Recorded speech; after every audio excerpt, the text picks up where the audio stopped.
سلام به تمام دوستان، چطوری؟ زروکسم و خوش اومدید به این ویدیو. طبق درخواستی که این برادر از ما کرده بود، قرار بود که بازی چش ها رو روی حالت سختش بری. اگه منظورش حالت سخت هارد یا نایتمره که ما رو حالت نایتمر میخوایم بریم و اگه بشه بازی خلاصش کنیم. که دوستان فقط بگم که رو حالت نایتمر خیلی سرعت این جن زیاد میشه به قدری که دیگه نمیتونیم از دستش با تکنیک های مختلفی فرار کنیم.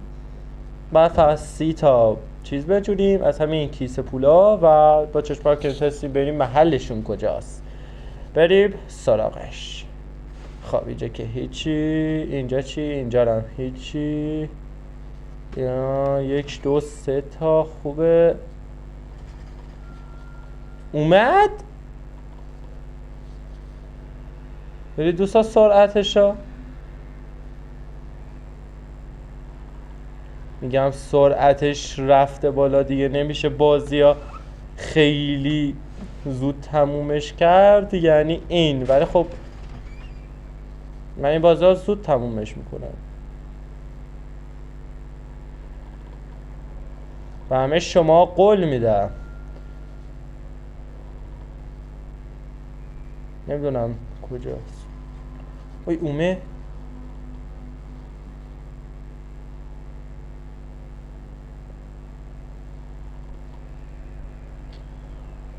خب رفتش دوستان پایین. پس ما هم میان داخل این اتاق و چشما رو بر میداریم، اونم بر میداریم.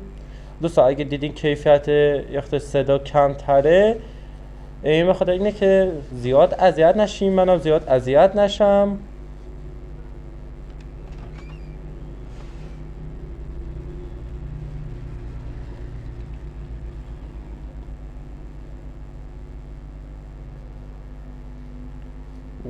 داره میاد بالا. خوبه. 5 تا الان از 30 تا 5 تا یافتیم و قراره دهنمون سرویس شه دوستا سر این بازی. ها راستی من اینو نگشتم بازم پوچه.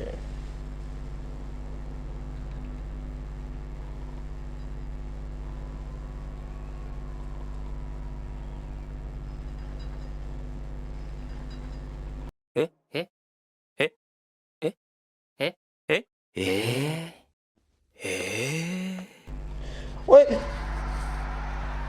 ای خدا گرفتمون سان. بای دیگه رد داده مغزم روی 800.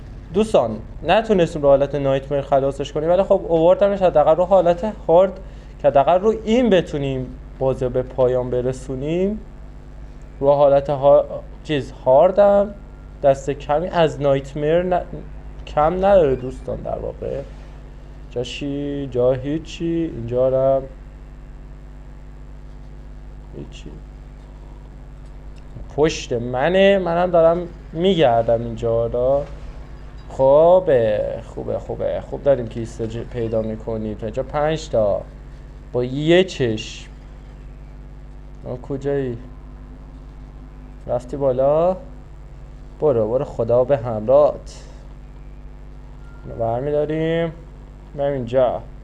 یه چشم دیگه دوستان. چشما رو جمع میکنیم. یا چی؟ اومدی پای ماشاءالله به این سرعت. چی؟ اینجا هم یه دونه کیسه. اینجا چی؟ اینجا هیچی. پوچه رسما. الان کجایی؟ خواهی کامل بزن بیار بالا. عجب زرنگیه. همین کناری رفتی طبقه بالا. بس مخته چه از سرعت استفاده کرده. باش نفس رو جمع کن، دوباره قراره بدویم. اومد دوستان با این سرعت اومد پایین، یعنی واسه گشتن خیلی باید سریع کارتو انجام بدی.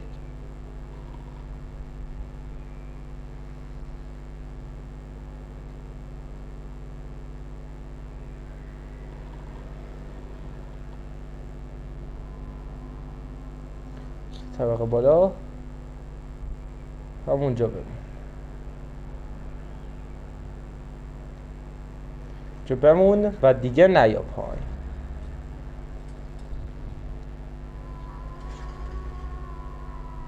ای لعنت بهش. داداش بادو دوستان باگ شد از مشکلات بازی آیز. باگ های فراوان دوستان. سلام نوکرتم سبت بخیر. باگ خوردم خیلی جذاب دوستان. باگ خوردیم. آها دوستان راستی یادم رفت بگم اگه دوست داشتین عضو خانواده ما بشید حتما کانالا سابسکرایب کنید. دوستتون دارم تا یه ویدیو دیگه. خدا نگهدار.